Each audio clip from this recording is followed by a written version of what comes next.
Tuhan bersamamu.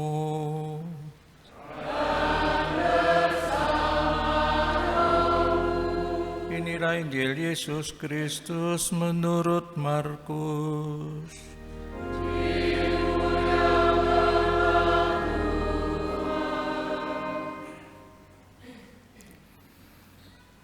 Sekali peristiwa di dalam khotbahnya tentang akhir zaman, Yesus berkata kepada murid-muridnya, pada akhir zaman sesudah siksaan-siksaan yang berat, matahari akan menjadi gelap dan bulan tidak bercahaya, bintang-bintang akan berjatuhan dari langit, dan kuasa-kuasa langit akan goncang. Pada waktu itu orang akan melihat Anak Manusia datang dalam awan-awan dengan segala kekuasaan dan kemuliaannya. Dan pada waktu itu pula Ia akan menyuruh malaikat-malaikatnya keluar dan mengumpulkan orang-orang pilihannya dari keempat penjuru bumi, dari ujung bumi sampai ke ujung langit. Tariklah pelajaran dari perumpamaan tentang pohon ara. Apabila ranting-rantingnya melembut dan mulai bertunas, kamu tahu bahwa musim panas sudah dekat. Demikian juga jika kamu lihat hal-hal terjadi, ketahuilah bahwa waktunya sudah dekat, sudah di ambang pintu. Aku berkata kepadamu, sesungguhnya angkatan ini tidak akan berlalu sebelum semuanya itu terjadi. Langit dan bumi akan berlalu, tetapi perkataanku tidak akan berlalu. Tetapi tentang hari atau saat itu tidak ada seorang pun yang tahu.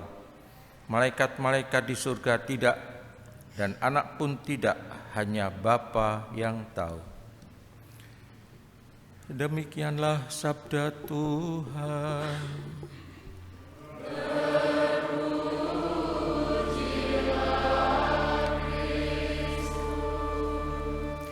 Bu, Bapak, dan saudara-saudari semua yang terkasih, apa warta gembira pertama kali yang dilakukan oleh para murid atau dialami oleh para murid-murid Yesus? Yaitu Yesus bangkit dari kematian. Itulah kegembiraannya, kegembiraan awal para murid Yesus. Yesus bangkit dari kematian.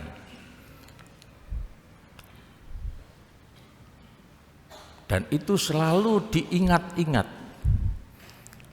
Selalu diingat-ingat seluruh perjalanan kehidupan Yesus, memanggil para murid, berkeliling dari desa ke desa, ke kota, berbicara tentang kerajaan Allah, menyembuhkan orang sakit, membangkitkan orang mati seperti Lazarus. Itu kegembiraan awal. Tetapi lama-kelamaan orang-orang atau murid-murid yang tidak, atau orang-orang yang tidak mengalami keadaan itu,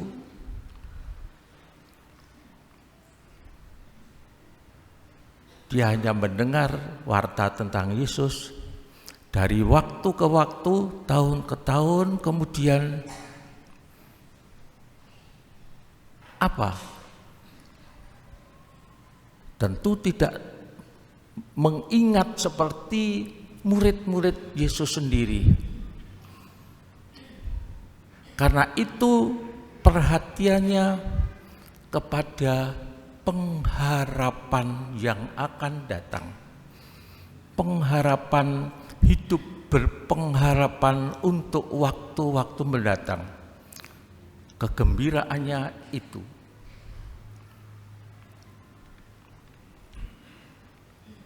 Oleh karena itu, hidup berpengharapan. Memang kemudian dua mendengar cerita-cerita yang disampaikan ataupun dialami oleh umat, oleh banyak orang, tetapi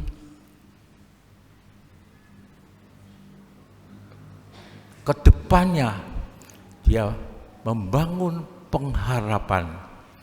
Dan karena membangun pengharapan itu, mereka kemudian juga tetap mengenang Yesus. Seperti kita semuanya sekarang ini sudah jauh dari peristiwa kebangkitan Yesus, tetapi kita merasakan atau mengikuti apa yang diajarkan Yesus, karena kita punya pengharapan bahwa Yesus akan datang.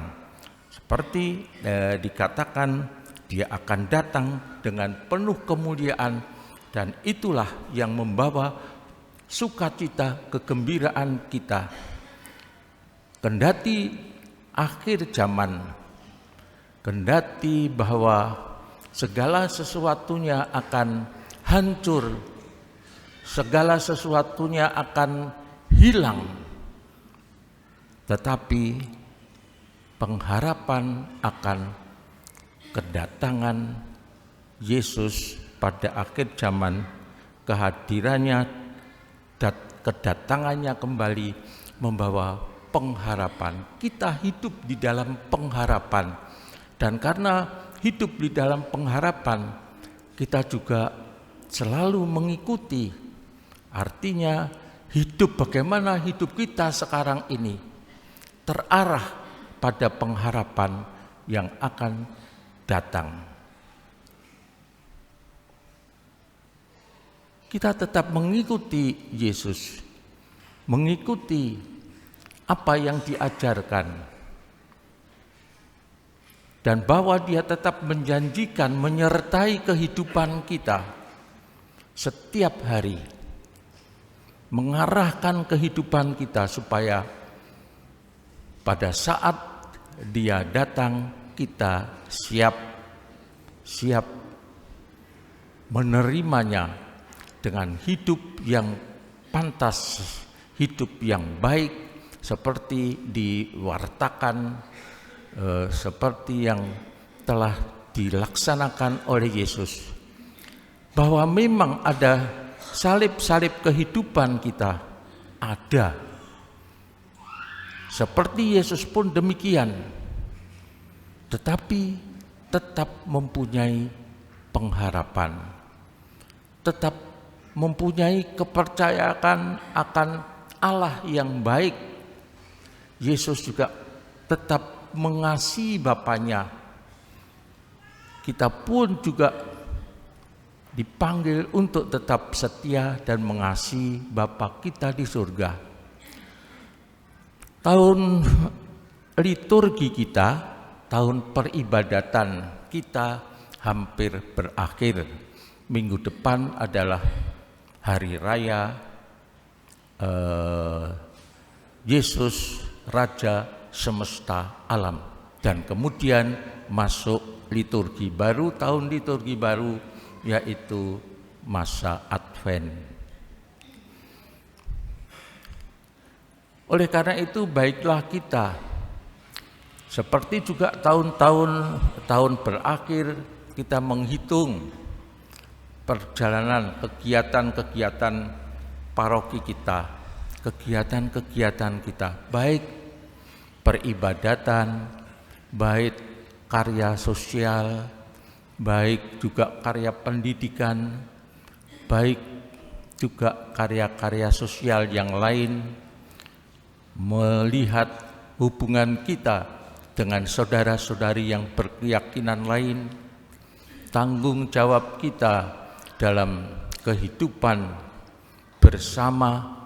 Kita lihat bukan hanya liturgi saja peribadatan kita. Ada yang tidak mau mengikuti misa dan sebagainya. Bukan hanya itu, tetapi juga perjalanan iman kepercayaan kita. Baiklah kita lihat pada masa atau tahun penutupan tahun liturgi ini, keluarga kita, keluarga kecil kita, gereja kecil kita lihat apakah mengalami kemajuan, apakah kita tetap mempunyai pengharapan akan kehidupan yang lebih baik. Kita lihat, kita bicarakan bersama di dalam keluarga, di dalam rumah tangga, ataupun juga di dalam lingkungan.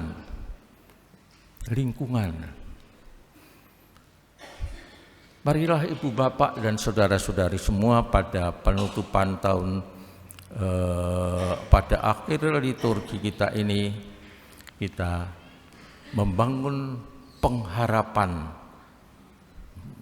tetap membangun kehidupan yang berpengharapan akan kedatangan Yesus. Dan kalau kita semakin berpengharapan, kita tentu akan hidup berhati-hati, hidup dengan bijaksana, hidup dengan berusaha, hidup yang mencerminkan sebagai orang yang beriman akan Yesus sendiri. Marilah kita hening sejenak.